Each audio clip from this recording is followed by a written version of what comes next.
गुरु गीता का सूत्र कहता है, तस्यावलोकनम प्राप्य सर्वसंग विवर्जितः एकाकी निष्प्रह शांतः तिष्ठासे तत्प्रसादतः। गुरु कृपा से इस परम तत्व का अवलोकन करने के बाद शिष्य साधक सभी आसक्तियों से रहित, एकाकी, निष्प्रह, शांत और स्थिर हो जाता है। गुरु कृपा अस्तित्व की ही कृपा है, ग्रेस है। वो जब प्रसाद रूप ग्रेस किसी के जीवन में उतरता है तभी उसके भीतर ज्ञान का आलोक फूटता है। एक ही ज्ञान, एक ही परम तत्व जिसका अवलोकन होता है, एक ही स्रोत से निकलकर फैलता हुआ ये जीवन, कहीं कोई दूसरा नहीं है। इस तथ्य का अवलोकन स्वयं के भीतर ही सारा जगत है, इस बात का अवलोकन। और जो इस परम सत्य का अवलोकन कर लेता है, सूत्र कहता है, वो निष्प्रह अर्थात इच्छाओं से मुक्त, आसक्तियों से रहित, एकाकी, शांत और स्थिर हो जाता है। आसक्तियां हमारी पैदा की हुई हैं, जीवन में उपयोगिताएं हैं, आवश्यकताएं हैं। उपयोगिताएं, आवश्यकताएं आती हैं, जाती हैं। आसक्ति हम बनाते हैं जब हम किसी भी उपयोगिता और आवश्यकता को पकड़ने की कोशिश करते हैं।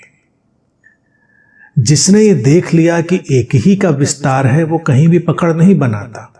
क्यों पकड़ेगा? जो घटना है सो घटेगा, जो नहीं घटना है सो नहीं घटेगा। तो आसक्तियों से तो रहित हो गया।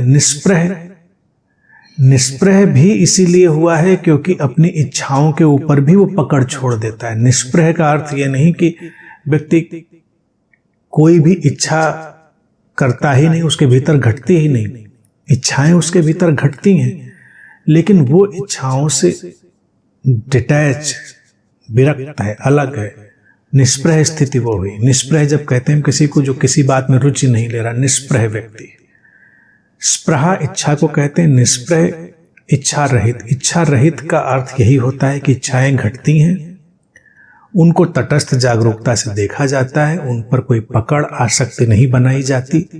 इच्छाएं आती हैं, चली जाती हैं। अगर उनको पूरा होना होता है तो पूरी होती, नहीं पूरा होना होता है तो उनके पीछे कोई भी विक्षिप्तता नहीं होती, कोई पकड़, कोई लगाव नहीं पैदा किया जाता।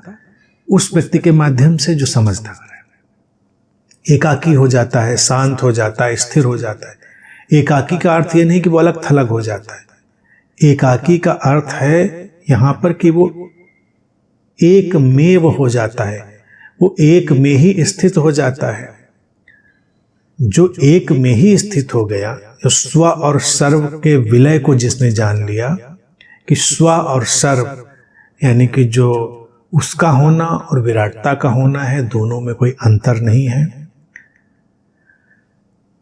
वो व्यक्ति एकाकी हुआ, अलग थलग नहीं। अब वो बस सबसे जुड़ा हुआ है, तो वो अपने भीतर शांत होगा, स्थिर होगा। कोई आपाधापी, कोई भाग दौड़ नहीं। एकाकी को जब नकारात्मक दृष्टि से व्यक्ति देखता है तो लगता है वो लोगों से टूटकर अलग थलग पड़ा हुआ है। नहीं, हो सकता है वो अलग थलग रहे, हो सकता है वो भीड़ में रहे।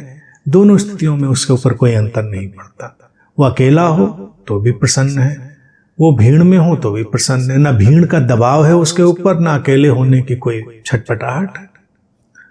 क्योंकि भीड़ और अकेला होना ये सारे भ्रम हैं, इसको उसने देख लिया है। सागर की उठती अनेक लहरों की तरह जानता है सब एक का विस्तार है। अकेले हो या भीड़ में हो, क्या करना। अब इस अवस्था में उसके भीतर एक अनूठी स्थिरता आती है, अनप्रेसिडेंटेड स्टिलनेस, जहां पर कुछ भी हिलता नहीं, निष्पंद, निश्चल स्थिति, कोई तरंग नहीं है। सागर की गहराई में प्रवेश। सतह पर लहरें ही लहरें, गहराई में सब शांत।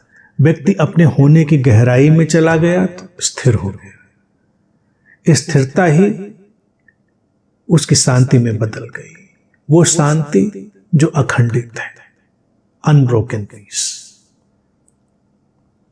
यही सुंदर और जीवन मुक्त अवस्था है। और सूत्र कहता है यह अवस्था ही अस्तित्व की अनुकंपा से, गुरु की अनुकंपा से, बोध के प्रवाह में सहज ही घटती है। इस अवस्था को घटाने के लिए हम कोई अतिरिक्त प्रयास नहीं कर सकते। हम बस खुले रह सकते हैं, ग्रहणशील रह सकते हैं और जीवन के प्रति स्वागतपूर्ण बने रह सकते हैं। फिर वो विराट जीवन ही हमारे माध्यम से जीवन के सारे पड़ावों से गुजरता हुआ भिन्न भिन्न तरह की खिलावट से गुजरता है और इस अवस्था को प्रकट करता है।